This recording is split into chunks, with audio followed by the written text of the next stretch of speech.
bir bor ekan, bir yo'q ekan. Nasriddin afandining 3-4 botmon yeri bor ekan. U ana shu yerda dehqonchilik qilib, ro'zg'or tebratar ekan. Lekin dala katta bo'lgani uchun bir o'zi mehnat qilishga qiynalib qolibdi. Bitta dastyorim bo'lgandamidi, sira qiynalmagan bo'lardim. Bu Nasriddinning qo'shnisi Qudratboyvachcha. O'ta qo'rs, xasis va laqma odam. Voy Nasriddin, kallang ishlamaydi seni. Bunaqangi jaziramada hatto meni eshagim ham tustagida salqinlab yotadi. Tentak.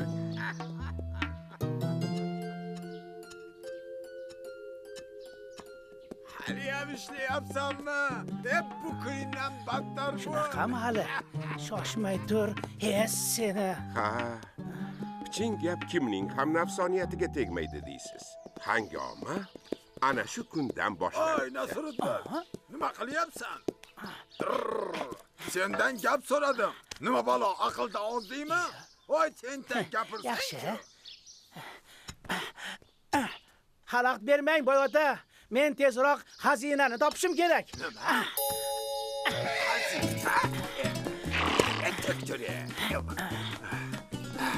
Qanaqa xazina? Yo'q, buni sizga ayta olmayman. Yo, Nasriddin, ayta qol endi. Yo'q, ilojim yo'q. Endi bu sirni tagiga yetmasam o'lib qolaman. Qo'ymadingiz-da. Lekin bu sir oramizda qolsin, boy ota. Kelishdik. Birovga aytsam, til tortmay o'lay. Otam rahmatli tushimga kirib, Xo'sh. men ko'mgan xazinani topsang kam bo'lmaysan dedilar. Ana xolos. Menimcha xazina mana shu yerga ko'milgan bo'lish kerak. Dalani bir chetdan ag'daraveraychi, topilib qolar. Ke, senga o'zim yordam beraman. Xazinani bo'lishamiz. Qo'yinga, boy ota, xazina o'zimga kerak. Al, diqqat ketma. Voy, ota.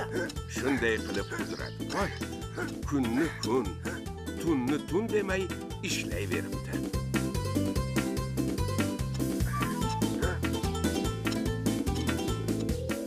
Yo tavba. Boylikni qudratini qarang. Qoyil qolmasdan ilojing yo'q. Bir nima topdi shekilli. Qudratboy 2 kun tinimsiz ishlab, kattagina dalani chopiqdan chiqaribdi. Xazina yo'q-ku. Balki otam xazinani dalaga emas, boqqa ko'mgandir. Boni ham kovlaymiz. Mayli boy ota, mehnatingiz zoyi ketmasin. Bu yerga jo'xori bilan sabzi ekib qo'yamiz. Nima dedingiz? Menga farqi yo'q. Ha. Qudratboyning ko'zi ko'rmas, qulog'i eshitmas, xayoli faqat xazinada edi. Nasriddin ham tekin dastyordan unumli foydalanishga harakat qilardi. Ertasi kuni ham Qudratboy sahar mardondan Nasriddin afandining bog'iga kelib, g'ayrat bilan ishlay boshlabdi. Boqqa suv keltirib sug'arsak, yer yumshaydi. Keyin xazinani topishimiz oson bo'ladi. Bo'pti. Ariqni tozalamasak suv oqmaydi, boy ota. Ya, bunga kamida bir oy vaqtimiz ketadi. Balki bitta yarimtani yordamga chaqirarmiz. Yo'q, kerak emas. Sherikni ko'paytirib nima qilasan? O'zimiz tozalaymiz, o'zimiz. Qudratboy bilan Nasriddin bir necha kun tinmay ishlab, ariqni xas-xashak, toshu tuproqdan tozalashibdi. Mana endi dalani ham, bog'ni ham sug'orsa bo'ladi. Qudratboy yana ishga kirishib ketibdi.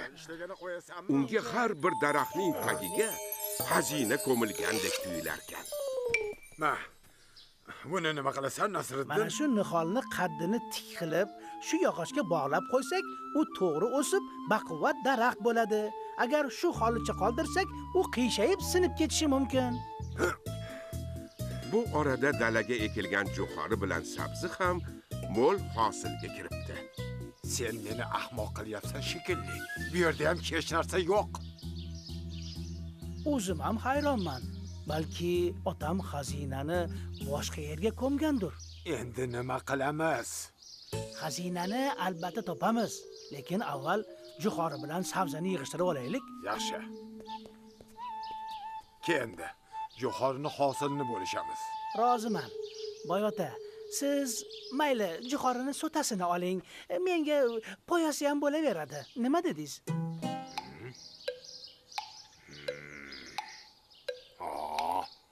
Meni laqalataman deb ovora bo'lasan.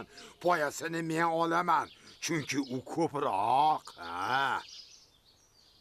Ixtiyoringiz, Boyota.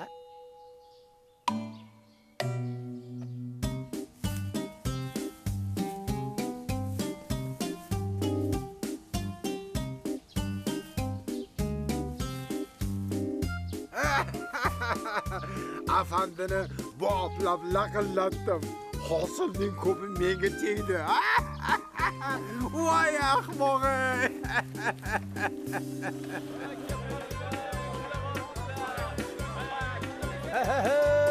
Kelib qolinglar.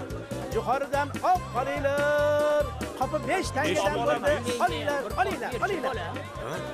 Jo'xori poyasiga kelib qoling. Olib qoling. Bir bog'ini 10 tangadan sotaman. Sotaman-u ketaman. Kelib qolinglar jo'xori poyaga. Poyani bog'ini 10 tangadan sotarmiz. Esini yeganmi bu boy? Qudratboy. Jo'xori poyani bu yerda emas. Mol bozoriga borib sotish kerak edi. Yo'q. Ha, Savdoga baraka, Boyota. Xo'p desang, bir tangaga olaman g'aramingni.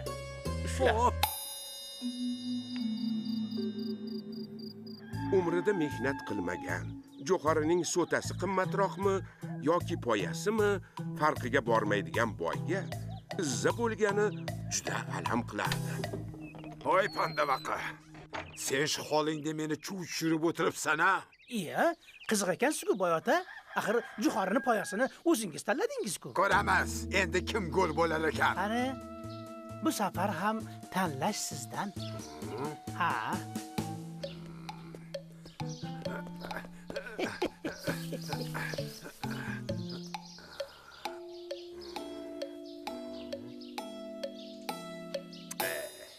Yerning ustidagi meniki, tagidagi seniki. Aqlingizga qoyilman.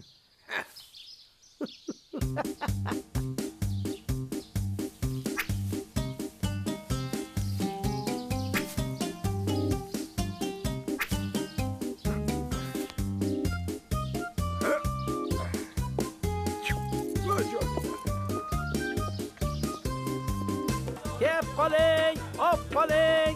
Sabzini bir qopini 5 tangadan sotaman. menga bir qop. Oling. Kelib qoling, sabzi bargiga bir bog'ini 10 tangadan sotaman. Kelib qoling.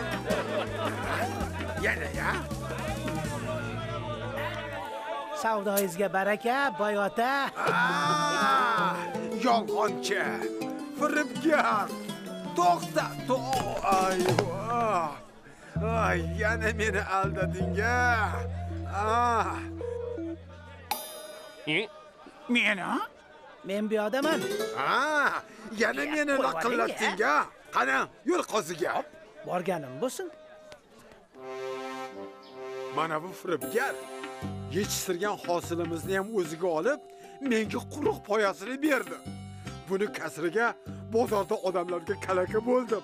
Iltimos, shu masalani adolat bilan ajrim qilib bering, qozi janoblari. Xo'sh, bu da'volarga nima deysiz, muhtaram afandi? Men Boyotani aldaganim yo'q. Xazina topilmagani uchun o'zim ham xafa bo'ldim.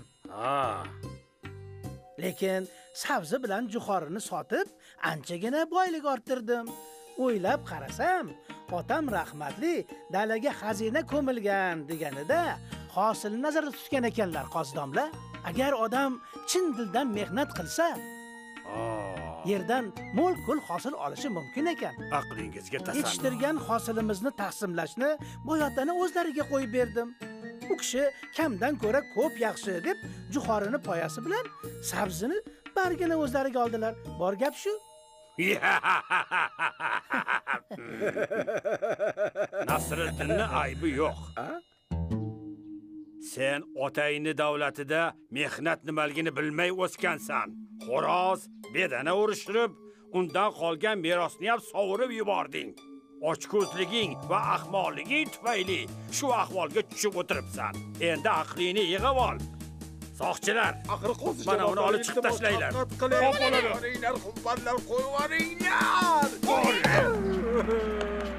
Rahmat sizga taqsir. Sen ham bora qol.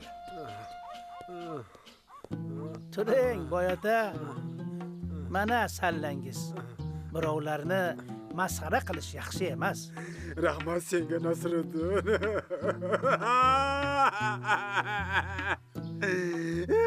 Mana bu esa sizni ulushingiz. Oling.